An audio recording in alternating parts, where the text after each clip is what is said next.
হাই বন্ধুসকল, আপোনালোকক আমাৰ ইউটিউব চেনেলৰ অন্য এটা ভিডিঅ'লৈ স্বাগতম জনালোঁ। বন্ধুসকল, বহুত ভাল খবৰ দিলে মুখ্যমন্ত্ৰী ডক্টৰ হিমন্ত বিশ্ব শৰ্মা ডাঙৰীয়া, অৰ্থাৎ আমাৰ মামাই। কি ক'লে শুনক। মুকলি হ'ব আৰু ইণ্টাৰভিউ হ'বলৈ গৈ আছে আছাম পুলিচ ABUB কমাণ্ডো বেটেলিয়নছৰ বহুত পোষ্ট মুকলি হ'ব। আমি ভবাতকৈ অধিক পোষ্ট মুকলি হ'ব বুলি জনালে আমাৰ মামাই।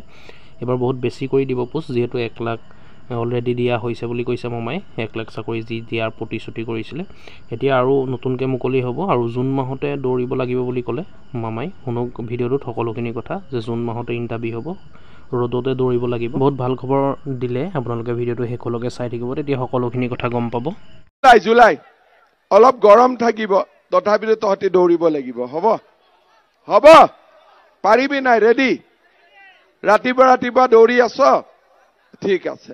জুলাই মাহত পুলিচৰ পোষ্ট আহিব, অলপ পোষ্ট বঢ়াই দিব কৈছে, অলপ বঢ়াই দিম। আমাৰ কথা হ'ল যে ল'ৰা ছোৱালী ডাঙৰ হ'ল, পঢ়া শুনা কৰিলে, পাৰিলে এটা চাকৰি বাকৰি পাব লাগে, হয়নে? হয়নে নহয়? হয়। যেতিয়া মই অসমৰ মুখ্যমন্ত্ৰী হলো, তেতিয়া মই প্ৰথম 1 লাখ চাকৰি দিয়াৰ সিদ্ধান্ত ললো। 1 লাখ চাকৰি দিলো, কোনেও 1 টকাও ঘোষ খাব নোৱাৰিলে। কোনো বিনা পইচাত মই 1 লাখ চাকৰি দিলো। কিন্তু বহুত ল'ৰা ছোৱালীয়ে এতিয়াও চাকৰি বাকৰি পোৱা নাই, হয়নে? সেইকাৰণে আজি মই ইয়াতে ঘোষণা কৰিছো যে মই 1 লাখ চাকৰি দিয়া হৈ গ'ল। এই বছৰত মই আৰু 50,000 নতুন 50,000 কামাণ্ডোৰ পোষ্ট ওলাব, পুলিচৰ পোষ্ট ওলাব, 3rd গ্ৰেড 4th গ্ৰেড চবৰ পোষ্ট ওলাব। জুলাই মাহত পুলিচৰ দৌৰা হ'ব। জুলাই অলপ গৰম থাকিব, তথাপিতো তহঁতি দৌৰিব লাগিব। হ'ব হ'ব, পাৰিবি নাই? ৰেডি? ৰাতিপুৱা দৌৰি আছ? ঠিক আছে। জুলাই মাহত পুলিচৰ পোষ্ট আহিব, অলপ পোষ্ট বঢ়াই দিব কৈছে, অলপ বঢ়াই দিম। হ'ব।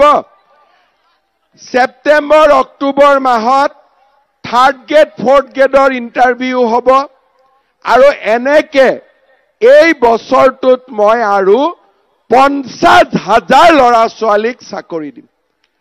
আগতে 1 লাখ দিয়া হৈ গ'ল, এতিয়া আৰু 50,000 ল'ৰা ছোৱালীক আমি চাকৰি দিম। ইয়াত ডেকা ল'ৰা বহুত আছে। মই এটা নতুন আঁচনিৰ কথা ক'ব খুজিছো।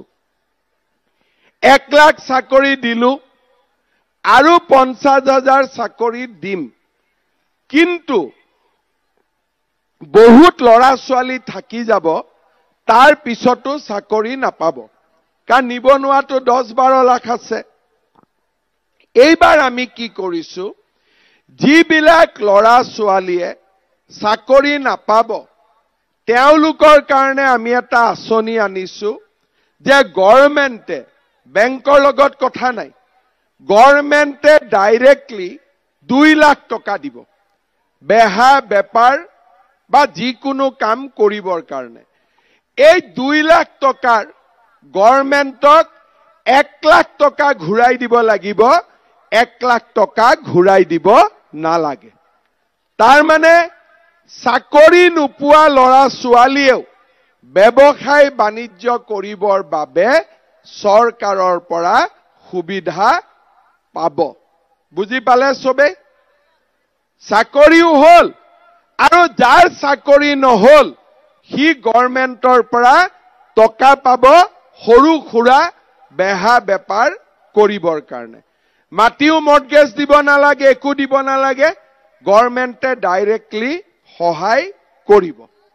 চবে বুজি পালে? গতিকে বন্ধুসকল, আপোনালোকে শুনিলে যে আছাম পুলিচৰ ABUB কমাণ্ডো বেটেলিয়নছৰ পোষ্ট মুকলি হ'ব, লগতে 3rd গ্ৰেড 4th গ্ৰেডৰো পোষ্ট মুকলি হ'ব বুলি ক'লে, আৰু বহুত বঢ়াই দিয়া হ'ব। 50,000 বুলি কৈছে মুঠ এই বছৰত মুকলি কৰা হ'ব যিহেতু। আৰু ইণ্টাৰভিউ কেতিয়া পাতিব আপোনালোকক জনালে, দেখিছে আপোনালোকে। জুলাই মাহতে ইণ্টাৰভিউ হ'ব ৰানিঙৰ। জুলাই মাহতে গৰম হ'লেও দৌৰিব লাগিব। আপোনালোকে শুনিলে আৰু থাৰ্ড গ্ৰেড ফ'ৰ্থ গ্ৰেডৰ কথাও শুনিলে আপোনালোকে। আৰু যিসকলে দৌৰি আছে দৌৰি থাকক অতি সোনকালে, কাৰণ মে' মাহ হ'লেই এইটো, মে' যাবলৈ হ'ল, জুলাই পাবহি এতিয়া, আপোনালোকে দৌৰি থাকক। আৰু ভিডিঅ'টো আজি ইমানেই আছিলে বন্ধুসকল, আপোনালোকৰ কাৰণে ভিডিঅ'টো শ্বেয়াৰ কৰিব যাতে সকলোৱে গম পায়। ভিডিঅ'টো লাইক কৰিব আৰু কিবা সুধিবলগীয়া থাকিলে কমেণ্ট কৰি জনাব নিশ্চয়। আৰু এনেকুৱা ধৰণৰ আপডেটবোৰ পাই থাকিবলৈ আমাৰ ইউটিউব চেনেলটো ছাবস্ক্ৰাইব কৰি ল'ব, ছাবস্ক্ৰাইব কৰিবলৈ পাহৰি নাযাব। ধন্যবাদ।